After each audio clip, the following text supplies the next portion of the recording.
Invasion Part 2. Joshua and I are here to talk full spoilers on the 100th episode of Arrow, which served as the second episode of the full Arrow, Supergirl, Flash, Legends of Tomorrow crossover, which is such a tongue twister to say.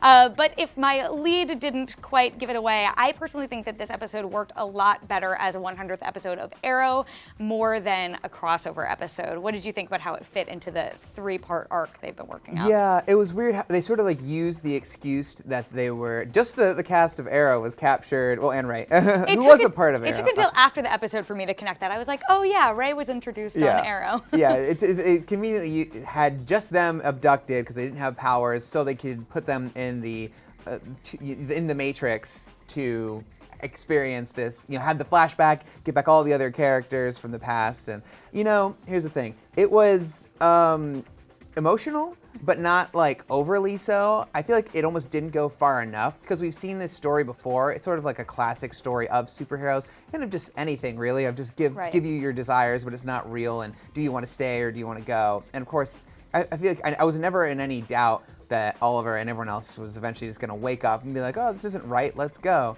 And it was emotional in the end when they had like the Force ghosts at the end, and especially his conversation with Thea. That really got me a couple like tears, where she just was just like explaining her feelings of like, I know this isn't real, but we deserve this like happiness and these people we've lost, our parents and everything. So that was just, it was emotional, but I thought it could have gone like a little further and done a little more to make it an entertaining piece of story. Yeah, I think I get the sense that it wasn't an intentional coincidence that the 100th episode was also at the same time that this crossover was happening.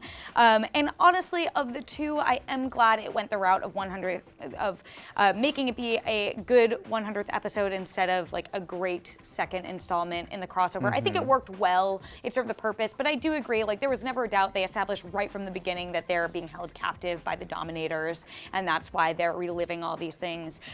It's unfortunate too that we didn't get Tommy Merlin, we didn't get Slade Wilson, we didn't get Roy back. Like those are actor conflicts, and they found ways to work them in. But I agree, I was really emotional getting Laurel back, even though we just lost her last season, and also getting Moira Queen back. Like you forget how much has changed, and her having that scene with Thea where she was like, I'm so proud of the woman you've grown to be. I'm like, yeah, it's been what, like 3 years since she's died, and Thea went from she was 16 when the show started, so she's 21 now, and I love that they keep making references to the fact that she never went to college. Yeah, so I thought it was a good episode. It was a bit of a lull in the other storyline, but it did work out very well, the fact that they already had Ray and Sarah, though Ray felt a bit tacked on to the reunion. But I thought it was really interesting that Diggle was the Green Arrow. They found ways to I actually liked him. I know we've seen him do that before, but I really liked seeing him in that role. Yeah, I guess he's technically not the Green Arrow, but whatever his vigilante The Hood. purpose he was just the Hood at that time. Did you think that Thea was actually going to stay? Because I totally thought for a minute, I was like, they're writing her off the show. She's just going to stay right there. Stay with the Dominators? Yeah. Leave me in my pod. That would have some lasting impact. That would be bittersweet. Sure. No, I actually did not think that she was going to, but Really? like I said, that was one of the most emotional parts for me. But I will say, even though I'm kind of harping on it a little bit, it was great. It was a great way to look back and sort of relive in those short flashes of sort of like the highs and lows of Arrow and like the bonds we've made with the characters. And while a lot of people have like written off the show, or they aren't as big a fan as they used to be because they thought it kind of took some wrong turns. Fans, not the actors, right? Yes. Yeah, okay. Yes. I was like, you're projecting a lot. I don't remember anyone coming out and saying that stuff.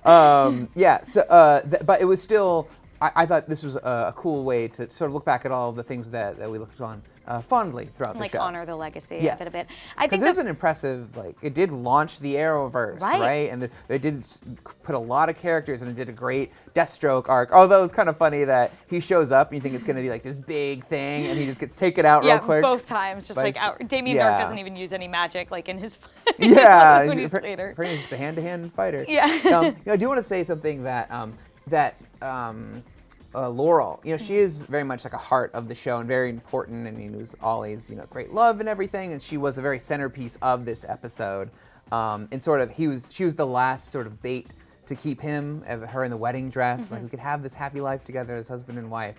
I thought that's where it actually needed to do something more, Where when he turned her down, then maybe she like turns into the Black Canary, and then he has to like fight through like the woman he loved. I thought that would have been a much more interesting way to end it all. Not you just want to stamp on every Black Canary fan's hearts. I don't know. Or I thought they needed to bring the Black Canary of it all in as Right. sort of like the final test for him to go. It was almost too easy for him to just, not that it wasn't an emotional struggle, right? Right. But I wanted to see a little bit more conflict or twist at the end for him to finally decide to leave it all behind. Yeah, I thought that the fight with like all their villains, though again, Ray didn't really have one there.